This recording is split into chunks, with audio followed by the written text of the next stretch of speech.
जयतल सद्गुरु pro महाराज को जय।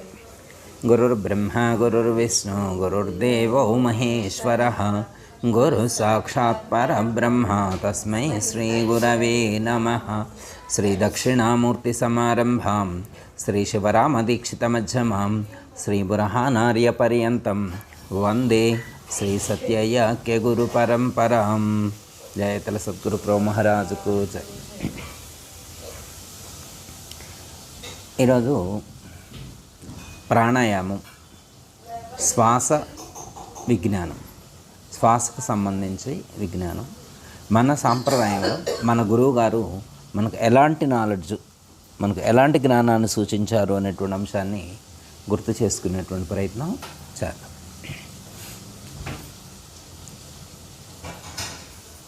శ్వాస ఈ ప్రపంచంలో ఉన్న ప్రతి ప్రాణి శ్వాసించటం వల్లనే జీవిస్తుంది. శ్వాస లేకపోతే, శ్వాసించటం ఆగిపోతే ఏ ప్రాణి మనుగడ సాధించలేదు. అంటే శ్వాస అంటే ప్రాణం.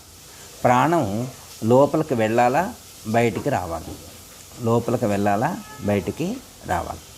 ప్రతి ప్రాణిలో కూడా ఈ యొక్క ఉచ్ఛ్వాస నిశ్వాస ప్రక్రియ కొనసాగుతూనే ఉంది. కాకపోతే ఏంటంటే కొంతమంది గుర్తిస్తారు, కొంతమంది గుర్తించరు. మనం గుర్తించినా గుర్తించకపోయినా అది మాత్రం ఆగట్లేదు. అయ్యో వీళ్ళు నన్ను గుర్తించట్లేదే, నేను లోపలికి వెళ్తున్నా బయటకు వస్తున్నా, నన్ను గుర్తించట్లేదని చెప్పి ఒకవేళ అది ఆగితే, ఆ ఉచ్ఛ్వాస నిశ్వాస అనేటువంటిది ఆగితే ఇంకా ఏమి లేదనమాట, ఇంకా జీరో, ఇంకా బ్రతుకు అనేటువంటిది ఉండదు. అంటే ఈ శరీరం అనేటువంటి యంత్రం, ఈ శరీరం అనేటువంటి యంత్రం నడవటానికి ఆధారమైనటువంటిదే ప్రాణం. ప్రాణము అది లోపలికి వెళ్ళి బయటకు వస్తేనే ఈ శరీరం అనేటువంటి యంత్రం నడుస్తుంది. ఇప్పుడు చాలామంది తిట్టేప్పుడు కూడా గాలోడ అంటారు. అది తిట్టు, మనం గాలోడ అని తిట్టడం తిట్టు కింద అని అనుకుంటారు. అర్థమైందా? యాక్చువల్గా లేకపోతే కొంతమంది కొన్ని సందర్భంలో గాలికి తిరుగుతున్నాడు అంటారు, గాలికి తిరుగుతున్నాడు అంటారు, గాలి మనుషులు అంటారు. ఇవన్నీ కూడా భూత పదంతో లేదా కోపంతో వచ్చినప్పుడు అనేటువంటి మాటలు.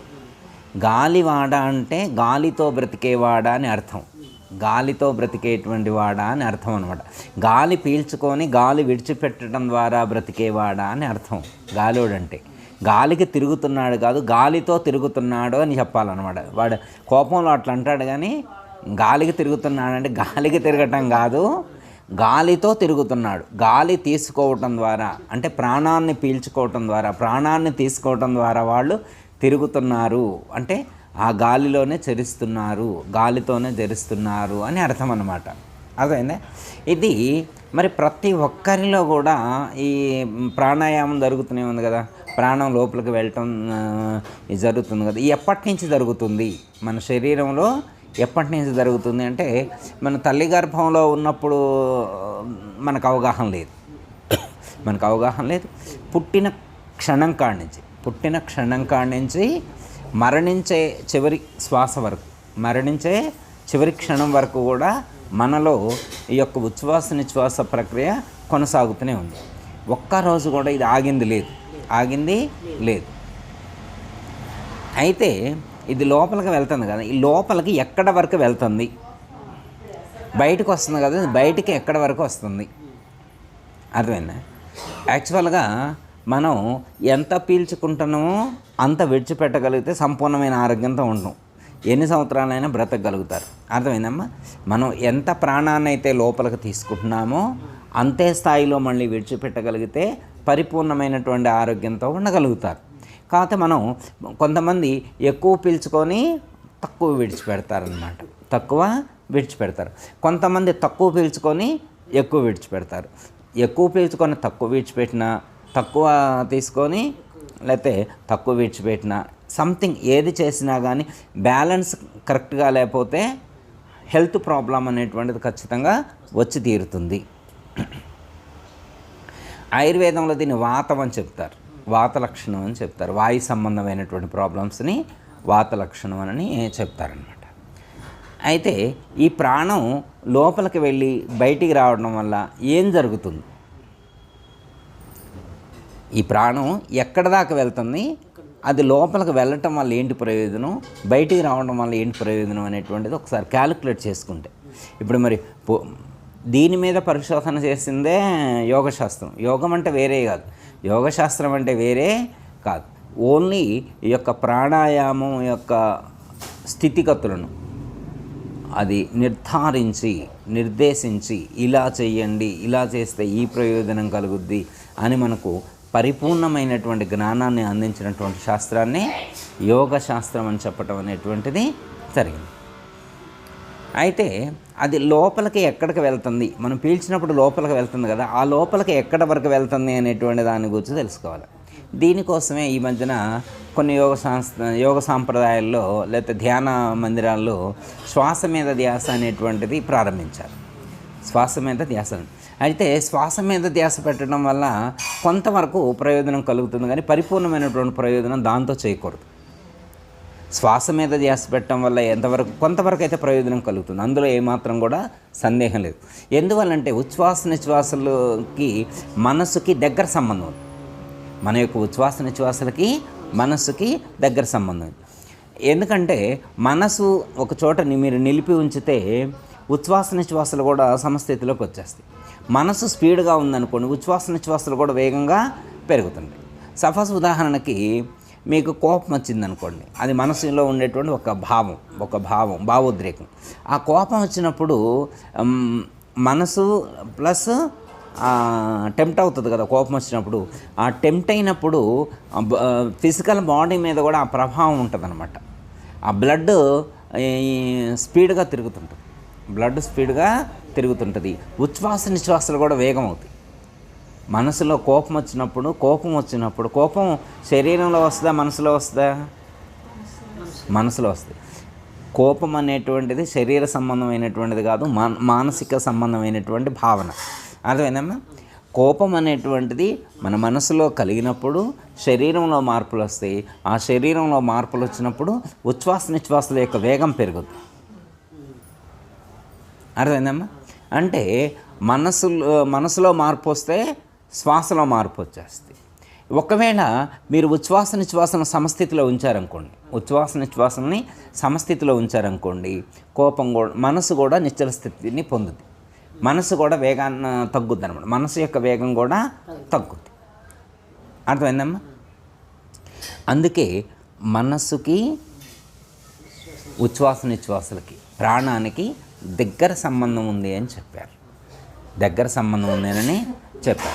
ఇంకోటి ఏంటంటే మనసు ప్రాణము ఈ రెండు కలిస్తేనే మనకు తెలివి అనేటువంటిది ఏర్పడుతుంది. మనసు ప్రాణము రెండు కలిస్తేనే ఈ శరీరంలో తెలివి అనేటువంటిది ఏర్పడుతుంది. ఇప్పుడు మనసుని ప్రాణాన్ని వేరు చేయటమే యోగ సాధన. మనసుని ప్రాణాన్ని వేరు చేయటం. మనసు ప్రాణం ఎప్పుడు వేరవుతాయి అంటే అది జాగ్రత్త అవస్థలో వేరు కావు, స్వప్నావస్థలో వేరు కావు. హృదయ స్థానంలోకి వచ్చినప్పుడు అక్కడ సుషుప్తావస్థ ఏర్పడుతుంది. అప్పుడు రెండు వేరవుతాయి, మనసు ప్రాణం. లేకపోతే మనసు ప్రాణం సహస్రార చక్రంలోకి వెళ్ళినప్పుడు కూడా రెండు విడిపడతాయి అన్నమాట. రెండు వేరువేరుగా ఉంటాయి. అప్పుడు కూడా తురియ అవస్థ ఏర్పడుతుంటుంది. అంటే ఒకటి సుషుప్తావస్థలో కానీ తురియ అవస్థలోనే మనసు ప్రాణము వేరువేరు అవుతాయి అన్నమాట. మనస్సుని ప్రాణాన్ని వేరువేరు చేస్తే ఈ శరీరంలో ఎరుక అనేటువంటి ప్రక్రియ ఉండదు, ఎరగటం అనేటువంటిది ఉండదు. మనసు ప్రాణాన్ని వేరు చేయటం. దీనికే మన భాగవత కృష్ణ దేశకులు వారు ఏమని చెప్పారంటే, అన్నము సూక్ష్మాంశము మనసన్నగ నీరంబు ప్రాణము ఈ రెండెన్నడు కలియవు నాడే సున్న సుమి ఎరుక మాట సుగుణ సంపన్న అన్నారు. అంటే అన్నం యొక్క సూక్ష్మాంశమైనటువంటి మనస్సు, నీటి యొక్క సూక్ష్మాంశమైనటువంటి ప్రాణము, ఈ రెండు ఈ శరీరంలో ఎక్కడైతే కలుస్తాయో, ఎప్పుడైతే కలుస్తాయో అప్పుడే ఎరుక, తెలివి అనేటువంటిది ఇందులో ఈ శరీరంలో ఏర్పడుతుంది. ఆ రెండు ఎప్పుడైతే విడిపోతాయో, మనసు ప్రాణము రెండు ఎప్పుడైతే విడిపోతాయో అప్పుడు ఇందులో ఈ శరీరంలో ఎరుక అనేటువంటిది ఉండదు, ఎరగటం అనేటువంటిది లేదు అని చెప్పడం అనేటువంటిది జరిగింది. ఓకే, అవి ఎప్పుడు జరుగుతాయి అంటే మనకి సుషుప్తావస్థ ఏర్పడినప్పుడు కానీ తురియావస్థ ఏర్పడిన కానీ అప్పుడు మనసు ప్రాణము రెండు విడివిడిగా చేయొచ్చు అని చెప్పి మనకు సూచించడం అనేటువంటిది జరిగింది. తెలుస్తుంది. అయితే దీన్ని ఇప్పుడు మనసుకి ప్రాణానికి దగ్గర సంబంధం ఉంది కాబట్టి చాలామంది ఏమేమి చేశారంటే యోగ సాంప్రదాయంలో ప్రాణాన్ని కంట్రోల్ చేస్తే ఆటోమేటిక్గా మనసు కూడా కంట్రోల్ అవుతుందన్న ఉద్దేశంతో ప్రాణాన్ని ఒక చోట నిలిపి ఉంచడం కోసం ప్రాక్టికల్స్ చేశారు. ప్రాణాన్ని ఆపితే మనసు కూడా ఆగుతుంది కదా, కాబట్టి ప్రాణాన్ని ఆపుదాము, మనసును కూడా కంట్రోల్ చేద్దామని చెప్పి ఈ యోగ సాంప్రదాయంలో ఈ ప్రక్రియను ప్రారంభించి ప్రాణాన్ని కుమ్మించడం ఏర్పాటు చేశారు. ప్రాణాన్ని కుమ్మించడం అంటే ప్రాణం ఎప్పుడైతే కుమ్మించబడుతుందో మనసు కూడా కుమ్మించబడుతుంది, ఇంకా కదలదన్నమాట మనసు. ప్రాణం ఆగితే మనసు కూడా కదలదు. అందుకని చెప్పి నిలిపి ఉంచటం, ఎటు కదలకుండా ప్రాణాన్ని గాలి పీల్చుకొని బిగబట్టడం, దాన్నే కుంభకం అంటారు. పూరకము, రేచకము, కుంభకం 3 ఉన్నాయి కదా. పూరకం అంటే లోపలికి ప్రాణాన్ని తీసుకోవడం, రేచకం అంటే ప్రాణాన్ని విడిచిపెట్టడం. లోపలికి పీల్చిన తర్వాత కుమ్మించి ఉంచితే దాన్ని కుంభకం అంటారు. ఆపి ఉంచితే అది ఎంతసేపు ఆపి ఉంచుతారు అనే దానికి స్టార్టింగ్లో ఒక్కొక్కళ్ళు 30 సెకండ్లతో స్టార్ట్ అవుతుంది. ఫస్ట్ ఒక్కొక్కళ్ళు 30 సెకండ్లతో స్టార్ట్ చేస్తారు. తర్వాత 30 సెకండ్ల నుంచి 1 minute, 2 minutes, 3 minutes, 5 minutes, 8 minutes, 10 minutes, 15 minutes, 20 minutes, 30 minutes, 40 minutes, 60 minutes, తర్వాత 90 మినిట్స్, లేకపోతే 120 మినిట్స్, తర్వాత ఇట్లా 3 అవర్స్, 6 అవర్స్, 12 అవర్స్ నిలిపి ఉంచుతారు. ఇట్లా ప్రాక్టీస్ చేస్తారు, వాళ్ళు ఇంప్లిమెంటేషన్ చేసుకుంటారు. అట్లా 1 day, 2 days, 5 days, 10 days, 30 days, 40 days, 60 days. హిమాలయాల్లో ఉండే వాళ్ళైతే మంత్రుల లెక్క కాదమ్మా, వాళ్ళు ఇయర్స్ లెక్కే ఉంటారు. అంటే ఒక్కసారి వాళ్ళు ప్రాణాన్ని తీసుకుంటే మళ్ళా కొన్ని సంవత్సరాల తర్వాతనే కిందికి విడిచిపెడతారు. వాళ్లకు ఆ శ్వాస మీద పట్టు ఉంటుంది, బ్రతికే ఉంటారు. వాళ్ళకంటూ వాళ్ళే ఆపుతారు కదా, వాళ్ళకి అది తెలుస్తుందనమాట. అట్లా ఆపగలుగుతారు వాళ్ళకి అంత ఇబ్బంది ఉండదనమాట. అది వాళ్ళకి హోల్డ్ అంత చేయంటే చేస్తుంది అనమాట. అది బాడీ అట్లా హోల్డ్ చేసి ఉంచుద్ది, నో ప్రాబ్లం అనమాట. ఇట్లా అయితే మరి ఇప్పుడు ఒక యోగి, హిమాలయ యోగి ఒక ప్రాణాన్ని లోపలికి తీసుకొని ఒక 3 సంవత్సరాలు నిలిపి ఉంచాడు. 3 సంవత్సరాలు నిలిపి ఉంచాడు. ఇప్పుడు ఒక యోగి ఒక ప్రాణాన్ని తీసుకొని 3 సంవత్సరాలు నిలిపి ఉంచిన తర్వాత 3 సంవత్సరాల తర్వాత ప్రాణాన్ని బయటికి విడిచాడు. ప్రాణం ఎప్పుడైతే బయటికి విడవబడిందో అప్పుడు మనసు ప్రాణము కలుస్తాయి వెంటనే. అది ఎన్ని సంవత్సరాలైనా మనం ప్రాణం బయటికి రాగానే మనసు ప్రాణం కలుస్తాయి. జాగ్రత్త అవస్థలోకి రాగానే ప్రాణం మనసు కలిస్తేనే జాగ్రత్త అవస్థ ఏర్పడుతుంది. అప్పుడు జాగ్రత్త అవస్థలోకి వచ్చిన తర్వాత అప్పటి వరకు మనసులో ఉన్నటువంటి సంస్కారాలు ఏవైతే ఉన్నాయో అవే యాక్టివేట్ అవుతాయి. 3 సంవత్సరాల తర్వాత అయినా కానీ అప్పటి వరకు మనసులో దాచబడి ఉంచినటువంటి సంస్కారం ఏదైతే ఉన్నదో అదే మళ్ళీ యాక్టివేట్ అవుద్ది. అర్థమైందా? ఇప్పుడు మరి 3 సంవత్సరాలు నిలిపి ఉంచడం వల్ల 3 సంవత్సరాల వరకే నువ్వు ప్రభావితం మనసులో ఉండేటువంటి సంకల్పాలతోటి కానీ, గుణాలతోటి కానీ, సంస్కారాలతోటి కానీ, కర్మఫలాలతోటి కానీ సంబంధం లేకుండా ఉన్నావు. ఎప్పటి వరకు? 3 సంవత్సరాల వరకు. 3 సంవత్సరాల తర్వాత అయినా కానీ మనస్సుతో సంబంధం లేకుండా ఉండే అవకాశం లేదు నీకు. 3 సంవత్సరాల తర్వాత ప్రాణాన్ని బయటికి తీసుకొచ్చినా కానీ మనసు ప్రాణంతో కలవాల్సిందే. మనసులో ఉండేటువంటి గుణాలు కానీ, సంస్కారాలు కానీ మళ్ళీ ప్రకటితం అవుతాయి. అంతకు పూర్వం ఏవైతే ఉన్నాయో అవన్నీ కూడా ప్రకటితం అవుతాయి. పూర్వం నాన్నగారు ఒక ఎగ్జాంపుల్ చెప్పేవారు, గురువుగారు మనకి ఏమని చెప్పేవారు అంటే, ఒక ఆయన రాజుగారి సన్నిధిలో గంగిరెద్దు ఆడిస్తున్నాడు. ఆ గంగిరెద్దు ఆడించేటువంటి టైంలో వాళ్ళు నోటితోటి ఒక సౌండ్ చేస్తారు, రోడ్స్తోని సౌండ్ చేస్తారు, రెక్కేయటమో ఏదో అంటారు. ఆ నోటుతో సౌండ్ చేసినప్పుడు ఆ గాలి టక్కున వెళ్ళి సహస్రారంలో పడింది. ఆ గాలి, ఆ ప్రాణం అనేటువంటిది ఆ గంగిరెద్దు ఆడించేటువంటి ఆయన యొక్క సహస్రారంలో పడి తురియం ఏర్పడింది, తురియ అవస్థ ఏర్పడింది. ఆయనకు తెలియకుండా కుంభకం జరిగిపోయింది, అంతా కుంభకం జరిగిపోయింది. అలా జరిగిందనే విషయం ఆయనకు తెలియదు, పడిపోయింది, ఇంకా కాన్షియస్ లేదు. మళ్ళీ నాడి పట్టుకుంటే నాడి ఉంది, నాడి పట్టుకుంటే మనిషి జీవించి ఉన్నాడు, కానీ ఒక విధంగా కోమా స్టేజ్, ఒక విధంగా కోమా స్టేజ్. పిలిస్తే వినపట్టలేదు, కళ్ళు తెరిస్తే చూడట్లేదు, అర్థమైందమ్మా? ముక్కులో నుంచి గాలి కూడా లోపల పోయినట్టేం తెలియట్లేదు, రుచి తెలియట్లేదు, ఏం తెలియట్లేదు, ఆయనకి స్పృహ లేదు, ప్రాపంచకమైనటువంటి స్పృహ అతనికి లేదు. అలా పడుకోనుండు. 1 రోజు అయింది, 3 రోజులైంది, 10 రోజులైంది, నెల రోజులైంది, 2 నెలలు అయింది, 6 నెలలు అయింది, సంవత్సరం అయింది, సంవత్సరంన్నర అయింది, 18 నెలలు అలా మంచంలో పడున్నాడు అతను. 18 నెలలు అతను మంచంలో పడున్నాడు. 18 నెలల తర్వాత ఎవరో ఒక యోగి అటు వెళ్తూ ఉంటే గమనించాడు, అడిగారనమాట, ఇట్లా జరిగిందనంటే ఆయన వచ్చి ఈయన ఒక చిన్న ప్రక్రియ చేస్తారు. అంటే లోపలికి వెళ్ళినటువంటి ఆ హంసను మళ్ళీ కిందికి తీసుకొచ్చేటువంటి ప్రక్రియ ఆయనకు తెలుసు అనమాట. ఆయన కొంచెం నూనె వేసి మాడి దగ్గర మర్దన చేయటం, ఆ వెన్నెముకలో మర్దన చేయటం, ఇవన్నీ చేయటం వల్ల ఆయనకి మళ్ళీ స్పృహ వచ్చేసింది. ఎన్ని నెలల తర్వాత? 18 నెలల తర్వాత స్పృహ వచ్చింది. 18 నెలల తర్వాత స్పృహ వచ్చిన తర్వాత గంగిరెద్దేది, రాజుగారేడి, నా కట్నం అడగాలి రాజుగారిని అంటుండు. ఎక్కడైతే హోల్డ్ అయ్యిందో, మనసు ఎక్కడైతే హోల్డ్ అయిందో అక్కడి నుంచే. ఇప్పుడు సపోజ్ మనం టీవీలో ఒక వీడియో పెట్టామనుకోమ్మా, యూట్యూబ్లో ఒక వీడియో పెట్టాము, ఒక అర్ధగంట అయింది, అది గంట వీడియో, ఒక అర్ధగంట తర్వాత ఆఫ్ చేసినాం, మళ్ళీ అర్ధగంట విన్న తర్వాత ఆఫ్ చేసిన తర్వాత మళ్ళీ రేపు ఉదయం మళ్ళీ అది ఆన్ చేస్తే అక్కడి నుంచి స్టార్ట్ అవుద్దా? అదా ఎక్కడైతే ఆపినామో అక్కడి నుంచే రీస్టార్ట్ అవుద్ది, ఎక్కడి నుంచి అయితే ఆపామో అక్కడే రీస్టార్ట్ అవుద్ది.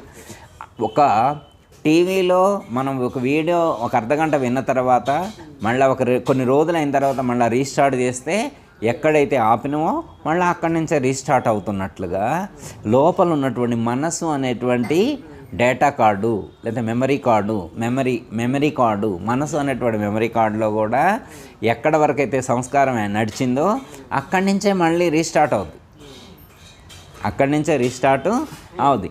ఇప్పుడు ఆ గంగిరెద్దుల ఆడిచైన 18 నెలలు ఒకే స్ట్రక్చర్ మీద, ఒకే మంచం మీద పడుకోనుండి ఇవాళ లేచిన తర్వాత నా గంగిరెద్దేది, రాజుగారేడి, ఆ డబ్బులు అడుక్కోవాలి, రాజుగారిని ఫీజు కట్నం అడుక్కోవాలి అంటాడు. అంటే ఏంటర్థం? అంటే 18 నెలలు గడిచిపోయిన తర్వాత కూడా ఆయనకి లోపల అవే సంస్కారాలు ఉన్నాయి. అంటే ఈ 18 నెలలు కూడా ఆయన మనసు ఎక్కడ ఆగింది? ఎక్కడ ఆగిందో అక్కడే ఉంది. ఇంచు కూడా ముందుకు కదలేదు, ఇంచు కూడా ముందుకి కదలేదు. ఎందుకు కదలేదు? ఈ 18 నెలలు ఎందుకు కదలలేదు అంటే ఈ 18 నెలలు ప్రాణము మనస్సుతో అటాచ్ అవ్వలేదు, మనస్సుతో అటాచ్ అవ్వలేదు కాబట్టి మనస్సు అలాగే ఆగిపోయింది. మనస్సు ప్రాణముతో అనుసంధానింపబడి, మనసు ప్రాణముతో అనుసంధానింపబడినప్పుడు మాత్రమే ఈ కాలంలో కదులుతుంది. ఈ కాలంలో కదలాలంటే, మనసు ఈ కాలంలో కదలాలంటే, శరీరం కదలాలన్నా ఓకే, కానీ మనసు కదలాలంటే ఖచ్చితంగా ప్రాణం ఉండాల్సిందే. ప్రాణం యొక్క టచ్ లేకుండా మనస్సు కదిలే అవకాశం ఇక్కడ లేదని మనకు అర్థమవుతుంది. అర్థమైందమ్మా? ప్రాణం మనసు కలిస్తే ఏమవుతుందంటే అప్పటి వరకు మనసులో ఉన్నటువంటి సంస్కారాలు ఏవైతే ఉన్నాయో అవి యాక్టివేట్ అవుతాయి. అవి అనేక జన్మల నుండి ఉన్నటువంటి కర్మఫలాలన్నీ మనస్సు అనేటువంటి మెమరీ కార్డులోనే మన డేటా మొత్తం స్టోర్ చేయబడి ఉంది. కొన్ని లక్షల జన్మలకు సంబంధించినటువంటి సంస్కారాలు అందులో ఉన్నాయి. అర్థమైందమ్మా? సంచిత కర్మ మనసులోనే ఉంది. అర్థమైందమ్మా? ఇప్పుడు ప్రస్తుతం అనుభవించేటువంటి ప్రారబ్ధ కర్మ అందులోనే ఉంది. మనం రాబోయే కాలంలో మనం చేయబోయేటువంటి కొన్ని లక్షల జన్మల కర్మ కూడా దాంట్లో డేటా స్టోర్ చేయడానికి కావాల్సినటువంటి స్టోరేజీ ఉంది. అంత పెద్ద స్టోరేజీ ఉన్నటువంటి మెమరీ కార్డ్ అది మంది. మామూలుగా 2 టెరాబైటు 5 టెరాబైటు 10 టెరాబైటు హార్డ్ డిస్క్ ఉంటేనే ఇంత పెద్దది అనుకుంటారు. అర్థమైందమ్మా? అలా మన మనసు అనేటువంటిది ఎంత టెరాబైట్ అనేటువంటిది క్యాలిక్యులేట్ చేయడానికి అది మనం క్యాలిక్యులేట్ చేయలేని ఉంటుంది. అది చాలా ఇన్ఫినిట్ అనమాట, అనంతమైనటువంటిది అది. దాని స్టోరేజ్ ఇంత అనంతమైనటువంటి డేటా స్టోర్ చేసుకున్నటువంటి స్టెబిలిటీ ఉన్నటువంటి మెమరీ కార్డు ప్రతి ఒక్కరికి ఇచ్చారు, పరమాత్మ ఫ్రీగా ఇచ్చారు. మనం ఇప్పుడు 2 టెరాబైట్ ఉన్నటువంటి హార్డ్ డిస్క్ కొనాలంటేనే 5,000. అర్థమైందమ్మా? కొన్ని లక్షల జీబీ స్టోర్ చేసుకోవడానికి కావాల్సినటువంటి మెమరీ కార్డు పరమాత్మ ఇచ్చాయంటే దానికి ఎంత కాస్ట్ పెడితే నువ్వు చెల్లించగలుగుతావు? కొన్ని కోట్లు ఖర్చు పెట్టినా కానీ అలాంటి మెమరీ కార్డు రాదు. మళ్ళీ మెమరీ కార్డు ఇచ్చారు, దాన్ని మనం ఎరేస్ చేసుకోవచ్చు, స్టోర్ చేసుకోవచ్చు. మనకే ఇచ్చారు ఆ ఛాన్స్. ఈ శరీరం అనేటువంటి కంప్యూటర్కే, ఈ శరీరం అనేటువంటి ల్యాప్టాప్ అంటారో, ట్యాబ్ అంటారో, ఫోన్ అంటారో, మీ ఇష్టం, దీనికే ఇచ్చాడు ఆ స్టెబిలిటీ. ఈ కార్డు ఇందులో వేసి ఇచ్చాడనమాట. దాన్ని ఎరేస్ చేసుకోవచ్చు, ఇంకా స్టోర్ చేసుకోవచ్చు, ఇంకా పెంచుకోవచ్చు, డేటా పెంచుకోవచ్చు, డేటా ఎరేస్ చేసుకోవచ్చు. డేటా ఉన్నంత వరకు ఈ శరీరం నడుస్తూనే ఉంటుంది. ఈ శరీరం ఈ పని చేయకపోతే ఇంకో శరీరంలోకి ఆ డేటా వేసుకొని అది నడుస్తుంటుంది. దానంతా అదే వేసుకుంటుంది. ఇది మళ్ళీ మనం వేయాల్సినటువంటి అవసరం కూడా లేదు. పరమాత్మ ఈ ప్రకృతికి అలాంటి అవకాశం కాదు. ఈ ప్రకృతిని ఏర్పాటు చేసిందే దానికోసం. ఈ శరీరాలన్నీ మార్చుకొని మనసు అనేటువంటి డేటా కార్డు, మెమరీ కార్డు, ఏ శరీరంతో పని అయిపోతే ఇంకో శరీరాన్ని కొత్తగా అదే క్రియేట్ చేసుకునేటువంటి పరిస్థితి ప్రకృతికి ఇచ్చారు. ఈ ప్రకృతే ప్రొవైడ్ చేస్తుంది ఒక శరీరాన్ని. ఈ శరీరం డిస్మాంటిల్ అయిపోతుంటే ఇంకో శరీరాన్ని ఈ ప్రకృతే ప్రొవైడ్ చేస్తుంది. మనం ఆ శరీరంలో వేయబడతాం. ఏ శరీరంలో వేయబడ్డా కానీ సంస్కారం ఈ జన్మలో ఎక్కడ ఆగిపోయిందో నెక్స్ట్ జన్మలో కూడా అక్కడి నుంచే రీస్టార్ట్ అవుతుంది. ఈ జన్మలో మనం చేసినవి యాడ్ అవుతాయి వచ్చే జన్మకి. ప్రాణం వేరు, ఆత్మ వేరు. ప్రాణం వేరు, ఆత్మ వేరు. ప్రాణం వేరు, ఆత్మ వేరు. మనకి సాంఖ్య విచారణ చెప్పినప్పుడు మన గురువుగారు ఏమని చెప్పారు? సాంఖ్య విచారణలో మనకి పంచభూతముల వలన స్థూల శరీరం ఏర్పడిందని చెప్పారు. ఏమని చెప్పారు? స్థూల శరీరం ఏర్పడిందని. పంచభూతాల వలన స్థూల శరీరం ఏర్పడితే మరి పంచ తన్మాత్రకం వలన ఏమి ఏర్పడ్డాయి? ఇంద్రియాలు ఏర్పడ్డాయి. పంచ తన్మాత్రకల వలన ఇంద్రియాలు. పంచశక్తుల వలన జీవుడు ఏర్పడ్డాడని చెప్పారు. పంచ బీజముల వలన ప్రాణం ఏర్పడింది. పంచ దేవతల వలన ప్రత్యేగాత్మ ఏర్పడింది. అర్థమైందమ్మా? ఏమేమి ఏర్పడ్డాయి? స్థూల శరీరం ఎలా ఏర్పడింది? పంచభూతాల వలన. ఇంద్రియాలు ఎలా ఏర్పడ్డాయి? తన్మాత్రకల వలన. పంచతన్మాత్రకల వలన ఇంద్రియాలు ఏర్పడాయి. జీవుడు ఎలా ఏర్పడ్డాడంటే పంచశక్తుల వలన. ప్రాణం అనేటువంటిది పంచబీజముల వలన ఏర్పడింది. ప్రత్యేగాత్మ అనేటువంటిది పంచదేవతల వలన. అర్థమైందమ్మా?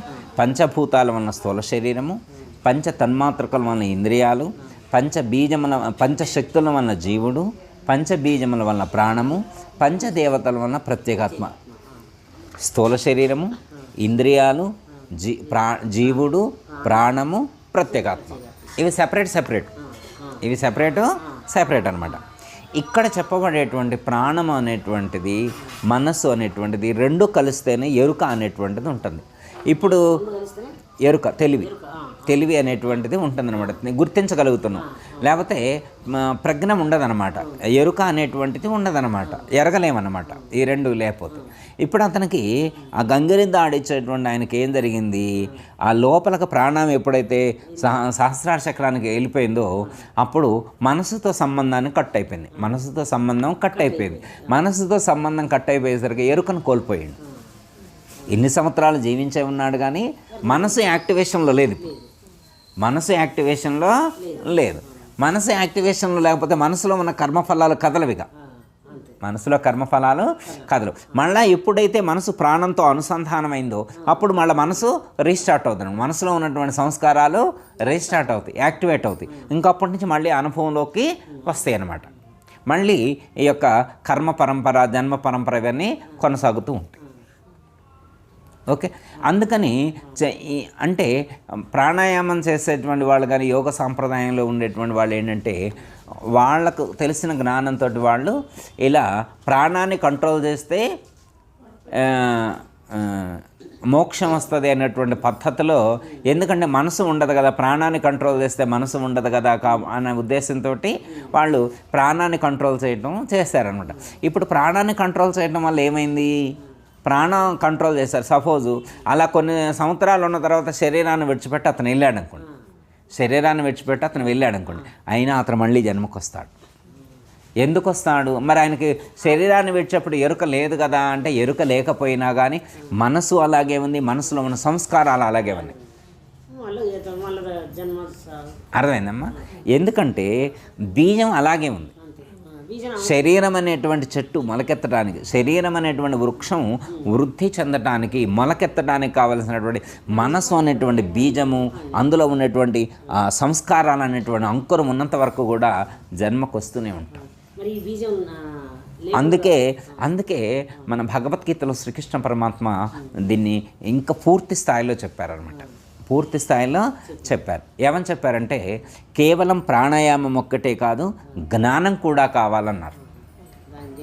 ప్రాణాన్ని కుంభించటం ఒక్కటే పరిష్కారం కాదు, మోక్షాన్ని పొందడానికి ప్రాణాన్ని కుంభించటం ఒక్కటే పరిష్కారం కాదు, మనస్సులో ఉన్నటువంటి సంస్కారాలను కూడా డిలీట్ చేయాలి, లేకుండా చేసుకోవాలి. మనసుని సంస్కారవంతంగా తీర్చిదిద్దుకోవాలన్నారు. మనసు ఎప్పుడు సంస్కారవంతంగా తీర్చిదిద్దబడుతుంది, లేదా సంస్కారం అంటే కర్మరహితం ఎప్పుడవుతుంది? మనసులో ఉన్నటువంటి కర్మఫలాలన్నింటినీ రహితం చేసుకోవాలి అని చెప్పారు పరమాత్మ. అంటే దీన్ని అర్థం చేసుకోవడం కోసం 2వ అధ్యాయంలో ఒక అద్భుతమైనటువంటి శ్లోకం చెప్తారు శ్రీకృష్ణ పరమాత్మ. స్థితప్రజ్ఞ లక్షణాల్లో ఉంటుంది. విషయ వినివర్తంతే నిరాహారస్య దేహినః రసవర్జం రసోప్యస్య పరం దృష్ట్వా నివర్తతే. పేరు నాకు శ్లోకం నెంబర్ గుర్తులేదు, కానీ 2వ అధ్యాయంలో స్థితప్రజ్ఞ లక్షణాల్లో ఉంది. విషయ వినివర్తంతే నిరాహారస్య దేహినః రసవర్జం రసోప్యస్య పరం దృష్ట్వా నివర్తతే అని చెప్పారు. చెప్తారు. అవునవును. అవును. అయితే ఇక్కడ ఏంటంటే చాలామంది ఇవాళ యోగ సాధన ప్రారంభించాడు, లేదా ఆధ్యాత్మిక సాధన ప్రారంభించాడు అనుకోమ్మా. ఆధ్యాత్మిక సాధన ప్రారంభించి చెడు పనులు చేయకుండా ఉంటుండే వాళ్ళ నుంచి బెటర్, అందులో ఏమాత్రం సందేహం లేదు. అర్థమైందమ్మా? మంచి సత్కర్మలే చేస్తూ ఉన్నాడు. ఇవాళ నుంచి సత్కర్మానుష్ఠానమే చేస్తూ ఉన్నాడు. ఇవాళ మొదలుపెట్టిండు అనుకోండి, గీతా జయంతి అనుకోమ్మా, గీతా జయంతి రోజు నుంచి సత్కర్మానుష్ఠానం మొదలుపెట్టిండు. ఓకే, మంచిదేనా కాదా? మంచిదేగమ్మా. అయితే సత్కర్మానుష్ఠానం చేయటం మొదలుపెట్టిన తర్వాత ఆ రోజు నుంచి ఆయన ఏం చేస్తుందంటే చెవుల ద్వారా విషయాలను లోపలికి రానిట్లా, విషయ వినివర్తంతే నిరాహారస్య దేహిన అంటే ఇంద్రియాలకు విషయాలను ఆహారంగా ఇవ్వట్లేదు ఆయన. గొప్ప బాగా గుర్తించాలి. ఆయన ఆహారాన్ని ఇవ్వట్లేదంట. ఆ యోగి ఎలా అంటే ఇక్కడ శ్రీకృష్ణ పరమాత్మ చెప్పినటువంటి ఆ లక్షణాలు ఉన్నటువంటి వాడు ఒక యోగి. ఇంద్రియాలకు ఆహారాన్ని ఇవ్వట్ల, చెవులతో శబ్దాలు వింటల్లా, కంటితో రూపాలు చూడట్ల, ముక్కుతో వాసన ఎరగట్ల, నాలుగుతో రుచి ఎరగట్ల, చర్మంతో స్పర్శ ఎరగట్ల. విషయ వినివర్తంతే నిరాహారస్య దేహినః. ఈ దేహంలో నిరాహారంగా ఉంటుండు ఎవరు? జీవుడు. మారిపోయింది ఇవాళ నుంచి, గీతా జయంతి రోజు నుంచి ఆయన మారిపోయిండు. గీతా జయంతి నుంచి మారిపోయి కర్తృత్వరహితంగా నిష్కామకర్మ అనుష్ఠానం చేస్తున్నాడు. నిష్కామకర్మ, ఏ కోరిక లేకుండా సత్కర్మలు చేస్తూ ఉన్నాడు, కర్తృత్వరహితంగా జీవిస్తూ ఉన్నాడు. అర్థమైందమ్మా? విషయాలు చెడు శబ్దాలు వింటల, మంచి శబ్దాలు వింటలా, చెడు శబ్దాలు వింటలా, మంచి రూపాలు చూడట్లా, చెడు రూపాలు చూడట్లా, మంచి వాసన పీల్చట్లా, చెడు వాసన పీల్చట్లా, మంచి రుచులం లేదు, చెడు రుచులం లేదు, వేటితో సంబంధం లేకుండా నిగ్రహింపబడి ఉంటుండు. ఇలాంటి వాళ్ళకు మోక్షం వస్తుందా అని ప్రశ్నించారు. ఇలాంటి వాళ్ళకు కూడా మోక్షం రాదు అని చెప్పారు పరమాత్మ. ఎందుకండి మరి ఆయన గుడ్ క్వాలిటీసే ఉన్నాయి కదా. మరి ఇప్పుడు చెవులతో శబ్దాలు స్వీకరించట్లేదు, మరి ముక్కులతో వాసనలు ఎరగట్లేదు, చర్మంతో స్పర్శలు ఎరగట్లేదు, నేత్రాలతో రూపాలు చూడట్లేదు, నాలుగుతో రుచులు ఎరగట్లేదు కదా, ఇంద్రియాల ద్వారా విషయాలను గ్రహించట్లేదు కదా, నిరాహారంగా ఉంటున్నాడు కదా, నిర్గుణంగా ఉంటున్నాడు కదా. ఇంతకంటే గొప్ప యోగ సాధన ఉంది, ఇదే కదా మీరు చెప్పినటువంటి యోగ సాధన అని చెప్పారు. Okay, accepted. కానీ ఇవాళ నుంచి బాగానే ఉంటుండు ఆయన, గీతా జయంతి రోజు నుంచే బాగానే ఉంటుంది. కానీ మరి గీతా జయంతి కంటే ముందు గడిపిన కాలంలో చేసినటువంటి కర్మలు ఎటుపోతాయి? అప్పటి వరకు జీవించినటువంటి కర్మశేషం మిగిలి ఉంది కదా.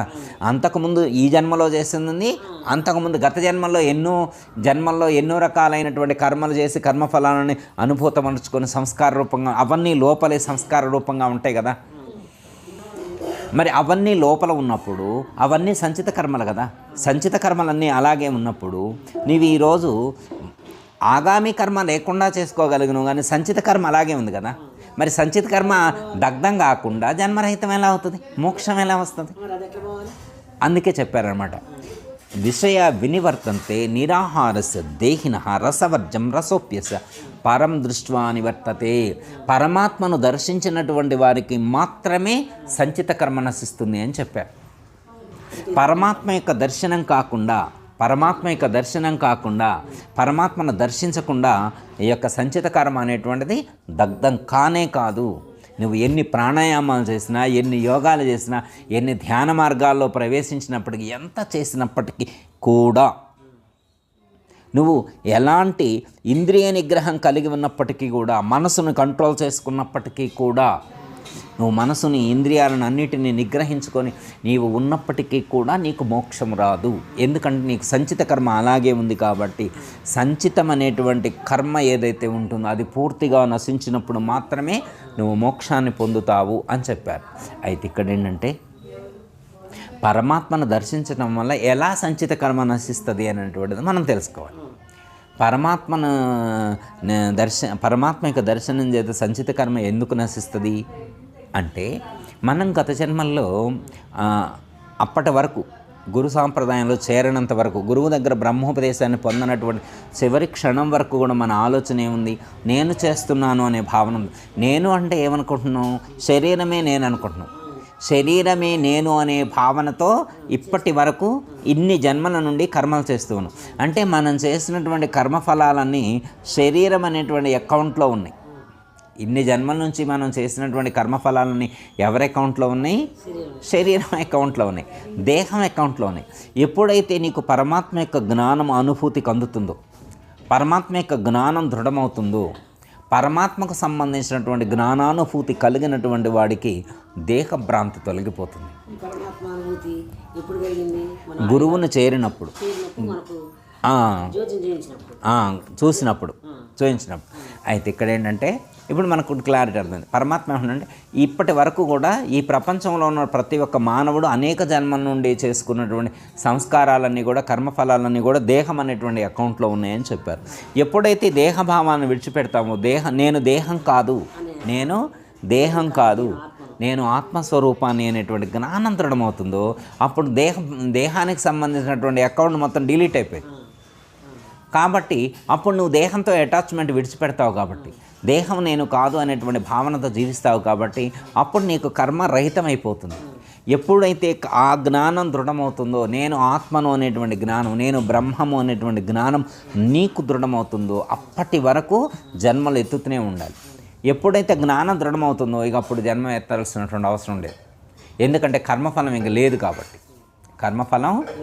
కాబట్టి. ఓకే, అర్థమైంది కదా. అయితే ఇప్పుడు మనం గురువుగారి దగ్గర చేరినాం. బ్రహ్మోపదేశం అన్నారు, లేకపోతే ఆత్మదర్శనం అన్నారు. గురువుగారు ఆత్మను దర్శింపజేశారు. గురువుగారి దగ్గరికి వెళ్తే ఆత్మదర్శనం కలిగించారు, ఆత్మదర్శనం చేయించారు. కానీ మరి సాధకుడికి ఆత్మానుభూతి కలిగిందా? ఉపదేశం అయితే తీసుకున్నాడు. ఉపదేశం తీసుకోవడం ద్వారా ఏంటంటే గురుమూర్తి ఏం చేస్తారంటే సాధకుడికి యుక్తి ద్వారా, శిష్యుడికి ఒక యుక్తి ద్వారా ఆత్మదర్శనం చేయించారు. అయితే ఆ శిష్యుడు యుక్తి ద్వారా ఆత్మను దర్శించారు. కానీ నేను ఆత్మను అనేటువంటి జ్ఞానం దృఢం కాలేదు. గురువు థియరీపార్ట్ చెప్పారు. అక్కడ మనకి గురుమూర్తి ఏం చేశారంటే థియరీపార్ట్ చెప్పారు. ప్రాక్టికల్గా అది అనుభూతికి అందల. ప్రాక్టికల్గా ఎప్పుడు అనుభూతికి అందుతుంది అంటే ప్రాణాన్ని సహస్రార చక్రంలోకి తీసుకువెళ్ళినప్పుడు మాత్రమే నీకు అది అనుభూతికి అందుతుంది అని చెప్పారు. అదే అందుకే అన్నమాట ఇక్కడ రెండు అన్నమాట. ఒకటి ఏంటంటే కేవలం ఒక ప్రాణాన్ని సహస్రార చక్రంలోకి తీసుకువెళ్ళినా కానీ మనకు కుమ్మించినా జన్మరహితం కాదు. జ్ఞానముతో కూడిన ప్రాణాయామ సాధన. ఇక్కడ ఏం చేయాలా? జ్ఞానము కూడా ఉండాలి. అర్థమైందమ్మా? జ్ఞానము అర్థమైందా? అంటే ఏ జ్ఞానము అంటే ఆత్మకు సంబంధించినటువంటి జ్ఞానం, పరమాత్మకు సంబంధించినటువంటి జ్ఞానము సాధకుడికి దృఢం కావాలి. అసలు ఈ జ్ఞానం దృఢమైతే, పరమాత్మకు సంబంధించినటువంటి జ్ఞానం దృఢమైతే, పరమాత్మ దర్శనానుభూతి కలిగితే ఇంక ఏ ప్రాణాయామం చేయాల్సినటువంటి అవసరం లేదు. ఒకవేళ సాధకుడికి మరి గత జన్మల యొక్క సంస్కారాలు ఉంటాయి కాబట్టి వాటిని తగ్గించడం కోసం నిదానంగా సాధన జ్ఞానాన్ని బోధిస్తూ మనసుని కంట్రోల్ చేసుకోవడం కోసం ఈ యొక్క ప్రాణాయామ సాధన కూడా కొంత చేస్తే మంచిది నాయన అని చెప్పి సూచించటం అనేటువంటిది జరిగింది.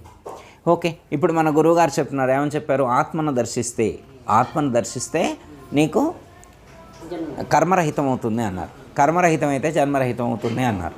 ఓకే, ఇప్పుడు ఆత్మ ఎక్కడుందో తెలుసుకోవాలి కదా.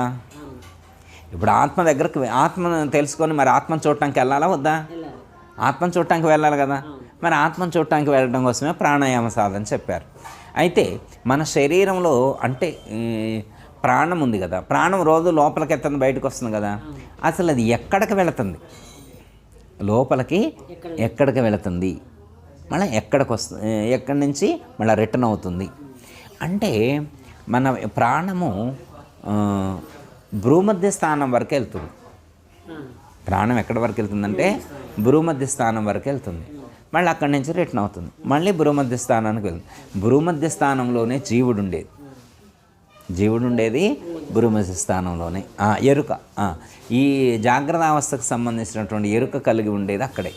అయితే నువ్వు ఇప్పుడు శ్వాస మీద ధ్యాస పెట్టినావు, అది ఎటు వెళ్తుందో వెళ్ళు అన్నారు. మరి లోపలికి ఎక్కడికి వెళ్తుందో వెళ్ళవంటే నువ్వు ఎక్కడికి వరకు వెళ్ళగలదు? ప్రాణం ఎక్కడి వరకు వెళ్ళగలుగుతుందో అక్కడి వరకే వెళ్ళగలుగుతుంది. ప్రాణం ఎక్కడి వరకు వెళ్ళగలుగుతుంది? భూమధ్య స్థానం వరకు వెళ్ళగలుగుతుంది, అంతవరకే వెళ్ళగలుగుతుంది. ఆ పైకి వెళ్ళలేదు. అది ఆ పైకి వెళ్తుందేలే కానీ ఎరుక ఉండదు. ఆ పైకి వెళ్ళలేదు. ఆ పైకి మనం యోగ సాధన చేసి పంపించాలి. అయితే దాన్ని ఎలా పంపించాలి అంటే సుషుమ్నా నాడిలో నుంచి పంపించాలి. మనకు చెప్పినటువంటి గురువుగారు చెప్పినటువంటి సాధనలో దాన్ని సుషుమ్నా నాడిలో నుంచి పైకి పంపించాలన్నమాట. సుషుమ్నా నాడిలో నుంచి పంపించడం కోసం కూడా మన గురువుగారు మిగతా దాంట్లో ఏంటంటే సుషుమ్నా నాడి అంటే ఎంతవరకు ఉంటుందంటే వెన్నెముక ప్రారంభం నుంచి చివరి వరకు కూడా సుషుమ్నా నాడి ఉంటుందండి. వెన్నెముక మధ్యలో అత్యంత సూక్ష్మంగా ఉంటుంది అని చెప్పారు. అర్థమైందమ్మా? అంటే వెన్నెముకను ఆశ్రయించి వెన్నెముక ఏ ప్లేస్లో అయితే ఉందో అక్కడ సుషుమ్నా నాడి ఉంది. సుషుమ్నా నాడి అనేటువంటిది స్థూల శరీరంలో కాదు ఉండేది, సూక్ష్మ శరీరంలో ఉంటుంది. సుషుమ్నా నాడి ఎక్కడ ఉంటుంది? సూక్ష్మ శరీరంలో, స్థూల శరీరంలో ఉండదు. అది అంటే స్థూల శరీరానికి అనుబంధంగా ఉంటుంది తప్ప సుషుమ్నా నాడి సూక్ష్మ శరీరానికి సంబంధించినటువంటిది. అది అర్థమైందమ్మా? ఈ సూక్ష్మ శరీరంలో ఉన్నటువంటి సుషుమ్నా నాడిని ఆశ్రయించుకొని ఆసన స్థానం కాడ నుంచి సహస్రార చక్రం వరకు 7 శక్తి కేంద్రాలు ఉన్నాయి. మనం ఇట్లా కూర్చున్నప్పుడు ఆసన స్థానంలో ఉండేదాన్ని మూలాధార చక్రం అంటారు. కొంచెం ఎగువ భాగంలో ఉండేటువంటి దాన్ని 2 అంగుళాల పైన ఉండేటువంటి దాన్ని స్వాధిష్టాన చక్రం అన్నారు. నాభి స్థానంలో ఉండేటువంటి దాన్ని మణిపూరక చక్రము అన్నారు. హృదయ స్థానంలో ఉండేటువంటి దాన్ని అనాహత చక్రము అన్నారు. కంఠస్థానంలో ఉండేటువంటి దాన్ని విశుద్ధి చక్రము అన్నారు. బొట్టు పెట్టుకునేటువంటి చోటులో భ్రూ మధ్యము అంటారు. భ్రూలు అంటే కనుబొమ్మల మధ్యలో ఉండేటువంటిది భ్రూ మధ్యము అంటే భ్రూలకు మధ్యలో, కనుబొమ్మలకు మధ్యలో ఉండేటువంటి చక్రం ఏదైతే ఉన్నదో దాన్ని ఆజ్ఞా చక్రము అన్నారు. భూమధ్య స్థానం. దీన్ని త్రికూట స్థానము అన్నారు. 3 నాడులు కలిసేది కూడా ఇక్కడే. ఇడ, పింగళ, సుషుమ్న అనేటువంటి 3 నాడులు కలిసేది ఇక్కడే అనమాట. ఈ 3 నాడులనే గంగా, యమున, సరస్వతి అని, ఈ త్రికూట స్థానాన్ని త్రివేణి సంగమము అని కూడా మనకు యోగ శాస్త్రంలో సూచించడం అనేటువంటిది జరిగింది. ఓకే, ఇదంతా మనకు అర్థమైంది. అయితే ఏంటంటే ఇప్పుడు ప్రతి ఒక్కళ్ళు చెప్పేటువంటిది ఏంటంటే షట్చక్ర వేధనం చేయాలంటారు. ప్రతి ఒక్కళ్ళు ఏం చేయాలంటే షట్చక్ర వేధనం చేయాలి, కుండలిని శక్తిని జాగృతం చేయాలి. మూలాధార చక్రం అనేది దిగువ భాగంలో కుండలిని శక్తి ఉంటుంది. దాన్ని నువ్వు ప్రాణాయామం చేసినటువంటి వాళ్ళలో ఒక్కో చక్రాన్ని దాటుకుంటూ అది సహస్రారానికి చేరుకుంటుంది. అలా ఒక్కొక్క చక్రాన్ని దాటుకుంటూ వెళ్ళేప్పుడు ఒక్కో రకమైనటువంటి అనుభూతి కలుగుతుంది అని చెప్పారు. ఒక్కో చక్రం యాక్టివేట్ అయినప్పుడు ఒక్కో రకమైనటువంటి ఎనర్జీ ఫామ్ అవుతుంది మనలో, ఒక్కో రకమైనటువంటి శక్తి వస్తుంది, స్థితిలో మార్పు వస్తుంది, మనసులో మార్పు వస్తుంది, శరీరంలో మార్పు వస్తుంది, చాలా మార్పులు వస్తాయి. ఎందుకంటే ఆ లోపల ఉన్నటువంటి ఆ శక్తి కేంద్రాలైనటువంటి సూక్ష్మ శరీరానికి ఎనర్జీ పాయింట్స్ అంటారు వాటిని ఇంగ్లీష్లో, తెలుగులో శక్తి కేంద్రాలు అంటారు. మన యోగ భాషలో అయితే చక్రాలు అంటారు, లేకపోతే పద్మాలు అంటారు. ఆధార కమలము అని, స్వాధిష్టాన కమలము, మణిపూరక కమలము అని చెప్తారనమాట. అయితే ఇవేంటంటే ఇప్పుడు స్థూల శరీరంలో ఉండేటువంటి ఆర్గాన్స్ ఏవైతే ఉన్నాయో వాటికి సూక్ష్మ శరీరంలో ఉండేటువంటి చక్రాలకి అనుబంధం ఉందన్నమాట. ఇప్పుడు మూలాధార చక్రానికి మన శరీరంలో సూక్ష్మ శరీరంలో మూలాధార చక్రం ఉంటుంది. స్థూల శరీరంలో ఉన్నటువంటి ప్రత్యుత్పత్తి గ్రంథులను యాక్టివేట్ చేస్తుంది అది, ఆ ఎనర్జీ. అలాగే మనలో ఉండేటువంటి స్వాధిష్టాన చక్రం, సూక్ష్మ శరీరంలో ఉన్నటువంటి స్వాధిష్టాన చక్రం ఏదైతే ఉందో అది మన స్థూల శరీరంలో ఉన్నటువంటి ఎడ్రినల్ గ్లాండ్తో సంబంధం కలిగి ఉంటుందన్నమాట. మణిపూరక చక్రం, సూక్ష్మ శరీరంలో ఉండేటువంటి మణిపూరక చక్రం మన యొక్క స్థూల శరీరంలో ఉండేటువంటి ప్యాంక్రియాస్ అనేటువంటి గ్లాండ్తో సంబంధం కలిగి ఉంటుందన్నమాట. అలాగే సూక్ష్మ శరీరంలో ఉన్నటువంటి అనాహత చక్రం మన యొక్క స్థూల శరీరంలో ఉన్నటువంటి థైమస్ గ్లాండ్ తోటి సంబంధం కలిగి ఉంటుందన్నమాట. సూక్ష్మ శరీరంలో ఉన్నటువంటి విశుద్ధి చక్రం మన స్థూల శరీరంలో ఉన్నటువంటి థైరాయిడ్ గ్లాండ్తో సంబంధం కలిగి ఉంటుంది. అలాగే సూక్ష్మ శరీరంలో ఉన్నటువంటి ఆజ్ఞా చక్రం మన స్థూల శరీరంలో ఉండేటువంటి పిట్యూటరీ గ్లాండ్ తోటి కనెక్షన్ ఉంటుంది. అలాగే సూక్ష్మ శరీరంలో ఉండేటువంటి సహస్రార చక్రం మన యొక్క స్థూల శరీరంలో ఉండేటువంటి పీనియల్ గ్లాండ్తో సంబంధం కలిగి ఉంటుంది. అర్థమైందమ్మా? సూక్ష్మ శరీరంలో ఏమని? మూలాధారము, స్వాధిష్టానము, మణిపూరకము, అనాహతము, విశుద్ధము, ఆజ్ఞ, సహస్రారం. స్థూల శరీరంలో ప్రత్యుత్పత్తి గ్రంథులు, adrenal gland, pancreas, thymus, thyroid, pituitary, pineal, ఈ గ్లాండ్తో సంబంధం. అంటే మన యొక్క కర్మఫలాలన్నీ కూడా ఈ చక్రాల్లోనే నిక్షిప్తమై ఉంటాయి సూక్ష్మంగా. ఆ సూక్ష్మంగా నిక్షిప్తమైనటువంటి ఆ కర్మఫలాలని అనుభవింపచేయటం కోసం స్థూల శరీరంలో ఉండేటువంటి ఈ యొక్క గ్రంథులను ప్రేరేపిస్తాయి. ఈ గ్రంథులు ఆ యొక్క సూక్ష్మ శరీరంలో ఉండేటువంటి శక్తి కేంద్రాలు ఏవైతే ఉన్నాయో, ఈ చక్రాలు ఏవైతే ఉన్నాయో అవి ప్రేరేపించినటువంటి శక్తితోటి ఇవి పనిచేసి వాటికి సంబంధించినటువంటి హార్మోన్స్ను రిలీజ్ చేస్తాయి. విడుదలైనటువంటి హార్మోన్స్ యొక్క ప్రభావం లోపల ఉన్నటువంటి ఆర్గాన్స్ ఏవైతే ఉన్నాయో, కిడ్నీలు కానీ, గుండె కానీ, లేకపోతే కాలేయం కానీ, గొంతు కానీ, కళ్ళు, బ్లడ్ సర్క్యులేషన్ కానీ, న్యూరో సిస్టమ్ కానీ, ఇవన్నీ కూడా పనిచేస్తాయి అన్నమాట. దీన్ని బట్టి మనం కర్మఫలాన్ని అనుభవించటం కానీ, మనకు అలాంటి థాట్స్ క్రియేట్ కావటం కానీ ఇవన్నీ కూడా జరుగుతూ ఉంటాయి. ఓకే, సూక్ష్మ శరీరంలో ఉండేటువంటి చక్రాలు స్థూల శరీరంలో ఉండేటువంటి గ్రంథులతో అనుసంబంధాన్ని కలిగి ఉండి అవి రిలీజ్ చేసేటువంటి హార్మోన్స్ యొక్క ప్రభావమే మన యొక్క కర్మఫలాలను ఈ శరీరం కానీ, ఈ శరీరంలో ఉన్నటువంటి ఆర్గాన్స్ కానీ అనుభవించేట్లుగా ఈ ప్రకృతి ఈ మొత్తాన్ని డీల్ చేసేటువంటిది ప్రకృతి. ఈ ప్రకృతిలో ఉన్నటువంటి అడ్మినిస్ట్రేటర్ ఈశ్వరుడు చూసుకుంటాడు. అందరికీ జై గురు.